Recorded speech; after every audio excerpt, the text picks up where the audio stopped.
혼란에서 벗어나기 9장.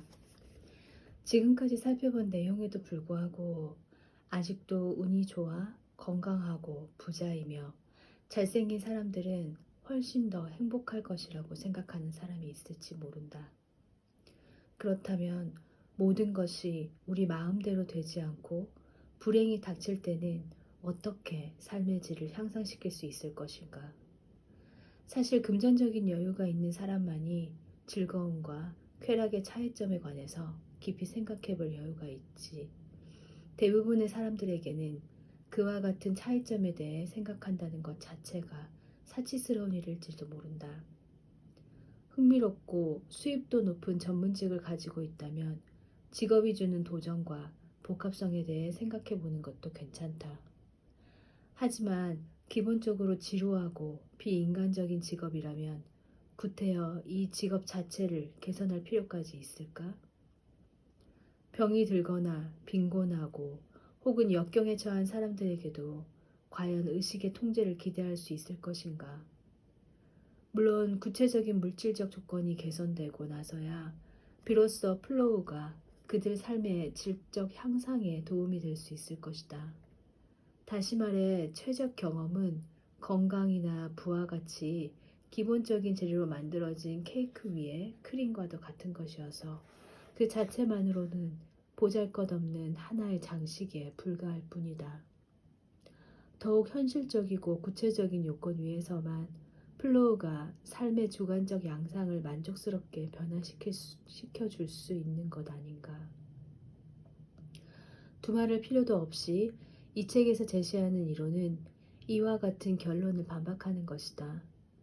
주관적 경험은 단지 삶의 한 측면에 불과한 것이 아니라 삶 그 자체이다. 물질적 조건들은 부차적인 것으로 우리에게 감정적인 영향을 미칠 뿐이다. 만약에 반면에 플로우는 우리 삶의 질에 직접적인 이익을 준다. 건강, 금전, 그리고 다른 물질적인 편의들은 삶을 개선시킬 수도 있고 그렇지 못할 수도 있다. 심리 에너지를 통제하는 법을 배우지 못한 사람에게는 그러한 물질적 편의도 쓸모없는 것이 될 가능성이 많다.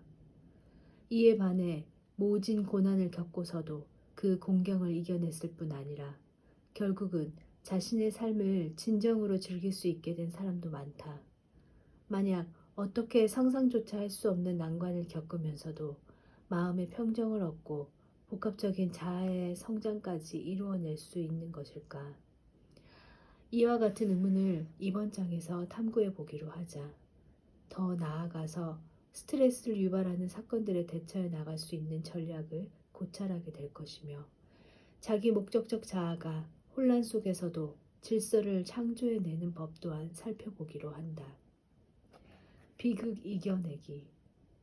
의식의 통제 능력을 갖추고 있는 사람은 어떤 일이 닥치더라도 행복할 수 있을 것이란 주장은 너무 순진한 생각처럼 보인다. 육체가 고통과 배고픔 그리고 빈곤함을 견뎌낼 수 있는 정도에는 한계가 있으리라. 그러나 정신이 우리 육체를 지배한다는 사실은 생물학과 의학에서는 무시되어 왔지만 우리가 인생을 통해 알 수 있는 가장 근본적인 사실이다 라고 적절히 표현한 프란츠 박사의 말 역시 진실이라고 할 수 있다.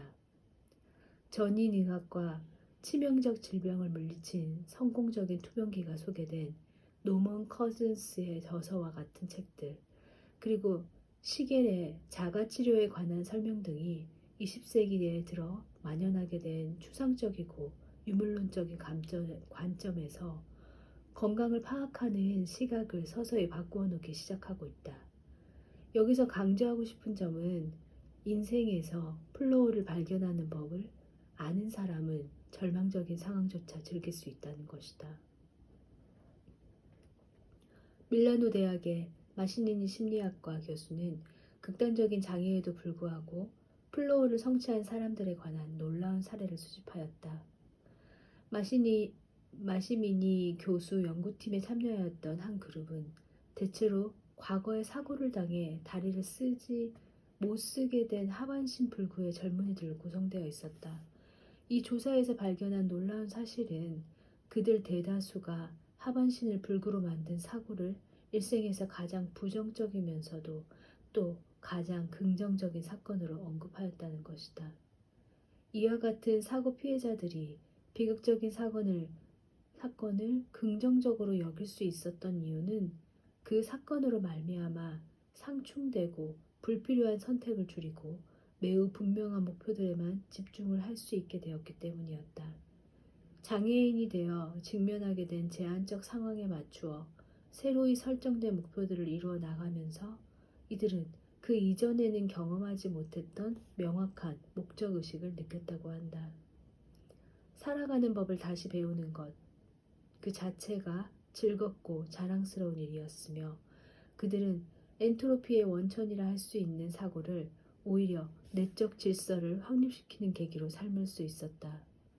이 그룹의 한 명인 루치오는 주유소에서 일하던 낙천적 성격의 젊은이였는데 20살 때 허리 아래가 마비되는 오토바이 사고를 당했다. 그는 럭비와 음악 감상을 즐겼던 사고 이전의 자신의 삶이 기본적으로 목적이 없고 평범했었다고 회상한다. 사고를 당한 후 그는 좀 더 복합적인 경험들을 많이 즐기게 되었다. 비극적인 사건에서 회복을 하고 난 후 그는 대학을 등록하여 언어학과를 졸업했으며 지금은 자유계약직 신분으로 세금 컨설턴트 일을 하고 있다. 그에게는 공부나 일 모두 플로우의 강력한 공급원이 된다. 낚시나 활쏘기도 마찬가지이다. 그는 현재 궁도의 지역 챔피언으로서 휠체어를 타고 경기에 참가한다. 다음은 인터뷰에서 루치오가 했던 말의 일부이다. 제가 불구가 된 것은 마치 다시 태어나는 것과 같은 경험이었습니다. 제가 알고 있던 모든 것을 처음부터 다시 다른 방법으로 배워야 했습니다. 혼자 옷 입는 법과 머리를 좀 더 잘 쓰는 법도 배워야만 했습니다.